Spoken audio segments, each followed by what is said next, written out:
From is back इस week season 4 के second episode के साथ और प्रीमियर के बाद जो हमें सीधा दोबारा फ्रॉम वैली ले गया था। ये एपिसोड हमें वहाँ ग्राउंड करता है और याद दिलाता है कि हम यहाँ रुकने वाले हैं। मैन इन येलो ने एक बहुत ही विकेट ट्रिक खेला जिसमें जिम की बॉडी बॉयड और तेबेथा को दिखाने के बजाय उसके बच्चों को दिखाई गई।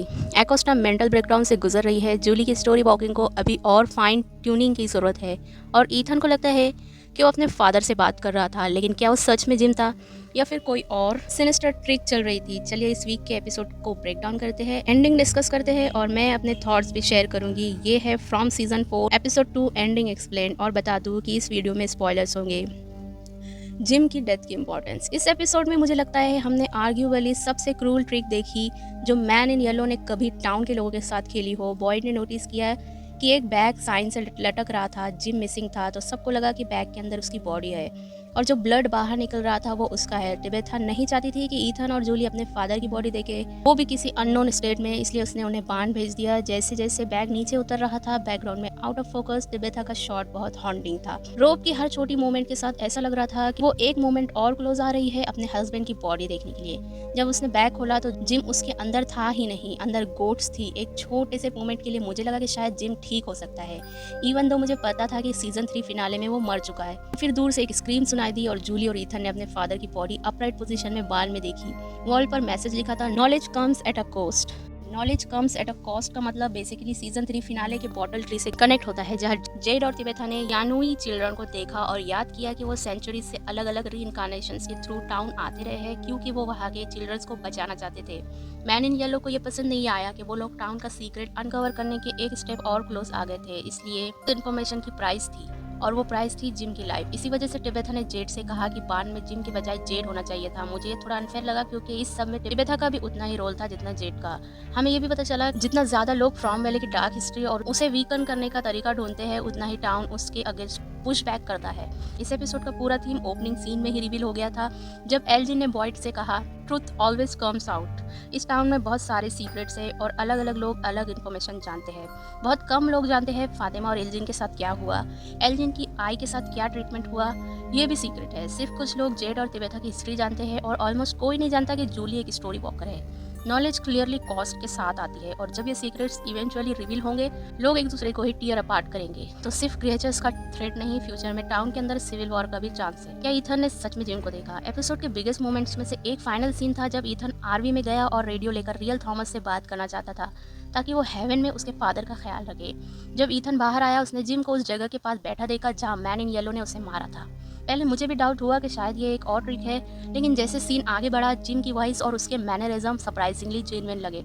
इस वक्त इस थ्योरी को सपोर्ट करने के लिए ज्यादा एविडेंस नहीं है, सिर्फ उसका बिहेवियर ही है। जिम ने ईथन को उस ड्रीम की याद दिलाई जो क्रैश के टाइम उसने देखा था। लेक ऑफ टीयर्स के बारे में जिम ने कहा कि ईथन को लेक ऑफ टीयर्स ढूंढना होगा क्योंकि वो इम्पोर्टेंट है। अभी तक हमें नहीं पता था कि लेक का एक्चुअल सिग्निफिकेंस क्या है, लेकिन लगता है विक्टर के पास शायद उस लोकेशन का मैप है। जब ईथन और विक्टर दोबारा मिलेंगे तो शायद विक्टर का रोल स्टोरी में और इम्पोर्टेंट हो जाएगा क्योंकि सीजन 4 में अब तक उसका रोल लिमिटेड रहा है। अब ईथन ने जिम को कैसे देखा, इसकी मल्टीपल थ्योरीज है। पहली थ्योरी है कि ईथन ग्रीफ में है और बस कंफर्ट के लिए बिलीव कर रहा है कि उसने फादर को देखा, इसलिए जिम इमीडिएटली वैनिश भी हो गया जब ईथन ने टर्न किया। दूसरी थ्योरी ये है कि जैसे कोई सोल्स डेथ के बाद भी वहाँ एग्जिस्ट करते हैं, वैसे ही जिम की स्पिरिट भी फ्रॉम वैली में ट्रैप हो सकती है। तीसरी थ्योरी ये है कि मे बी जिम भी सम हाउ स्टोरी वॉकर हो और ये उसका पास्ट वर्जन हो जो फ्यूचर में आया हो अपनी डेथ प्रिवेंट करने के लिए। और फाइनल थ्योरी ऑब्वियस है कि ये मैन इन येलो ही हो जो ईथन को मैनिपुलेट कर रहा हो, लेकिन सोफिया का मोस्टली सैरा के साथ रहना इस थ्योरी को थोड़ा वीक करता है। हम जानते हैं ईथन का टाउन से डीप कनेक्शन है, इसलिए मुझे लगता है जिम डेथ के बाद भी यही ट्रैप्ड है और ईथन से कम्युनिकेट कर पा रहा है। Julie story walking. फादर की डेथ के बाद और अपनी स्टोरी वॉकर आइडेंटिटी समझने के बाद जूली रैंडल के पास रूइंस में गई ताकि वो वॉक करके उस मोमेंट तक पहुंच सके जहां जिम मरा था और उसे प्रिवेंट कर सके। लेकिन हम जानते हैं कि स्टोरी वॉकर्स इवेंट्स चेंज नहीं कर सकते, वो सिर्फ उन्हें देख सकते हैं। जब जूली रूइंस में गई तो उसकी पावर फुल डिस्प्ले में थी, लेकिन फादर की डेथ वाले मोमेंट के बजाय वो फॉरेस्ट में डेड ऑफ नाइट किसी और चैप्टर में पहुंच गई। इसका पर्पस ये दिखाना था कि जूली ने अभी अपनी एबिलिटीज मास्टर नहीं की है और वो बेसिकली ब्लाइंड जा रही है। उसे नहीं पता था कि रूइंस में एंटर करके वो किस टाइम पीरियड में जाएंगी या कैसे डायरेक्शन कंट्रोल करेंगी, तो उसे अपनी पावर और ट्रेन करनी होगी। इस सीन ने ये भी रिवील किया कि क्रिएचर्स उससे अटैक कर सकते हैं इवन दो वो उस टाइमलाइन की नेटिव नहीं है। अगर क्रिएचर्स ने उसे मार दिया होता तो क्या उसकी करंट टाइमलाइन बॉडी भी डेड हो जाती। शायद ये उसके लिए रियल थ्रेट क्रिएट करता है और दिखाता है कि स्टोरी वॉकिंग कंसिक्वेंसेस से फ्री नहीं है। मुझे लगता है इस सीन ने जूली के फ्यूचर को भी टीज किया। सीजन 3 फिनाले में हमने देखा था कि वो जिम के डेथ के जस्ट बिफोर अपीयर हुई थी और वो विजिबली ओल्डर लग रही थी। इसका मतलब मुझे ये लगा कि अपने फादर को बचाने की ऑब्सेशन और स्टोरी वॉकिंग एबिलिटी उसकी लाइफ कंज्यूम कर देगी। वो कंटिन्यूसली अपनी पावर्स इंप्रूव करने में लग जाएगी और ऑनेस्टली कौन नहीं करेगा अगर चांस हो अपने फादर को बचाने का। सैरा और सूफी प्रीवियस एपिसोड के एंडिंग में रिवील हुआ कि सूफी एक्चुअली मैन इन येलो का डिस्गाइज है और उसने प्रीस्ट को मारा था। इस एपिसोड में वो बाहर ऑलमोस्ट कैनी को लॉर कर रही थी ताकि क्रिएचर्स उसे ले जा सके, लेकिन जिम की डेथ के बाद कैनी उसे अंदर ले आया और सैरा के साथ स्टोरेज गया ताकि उसके ग्लासेस रिप्लेस किया जा सके। मुझे लगा ये पूरा सेक्शन दो चीजें सेटअप कर रहा था, या तो सैरा को सूफी पर डाउट होगा और वो सेंस करेंगी कि कुछ ऑफ है, या मैन इन येलो सैरा को यूटिलाइज करेगा क्योंकि अगर वो टाउन का वॉचर है तो उसे पता होगा कि सैरा एक लूज कैनन है और उस पर ट्रस्ट भी कम है।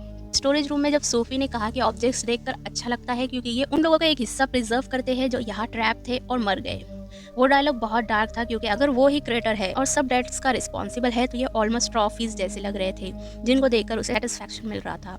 सोफी का बैलरिना ऑर्नामेंट पर फोकस इंटरेस्टिंग था। पहले मुझे समझ नहीं आया, लेकिन जब ऑब्जेक्ट्स को रिमेम्बरेंस के सिंबल बोला गया तो मुझे लगा शायद टाउन हिस्ट्री में कोई ऐसा पर्सन रहा होगा जिसमें मैन इन येलो को स्पेशल इंटरेस्ट था, शायद वो ऑर्नामेंट उसकी याद हो। अगर सैरा को सोफी पर डाउट होता भी है तो प्रॉब्लम यह है कि सैरा की क्रेडिबिलिटी ऑलरेडी बहुत लो है। अगर वो कंसर्न रेस करेंगी, स्पेशली जब इवेंचुअली रिवील होगा कि एल्जिन की आई उसने ली थी, तो शायद कोई भी उसकी बात नहीं मानेगा।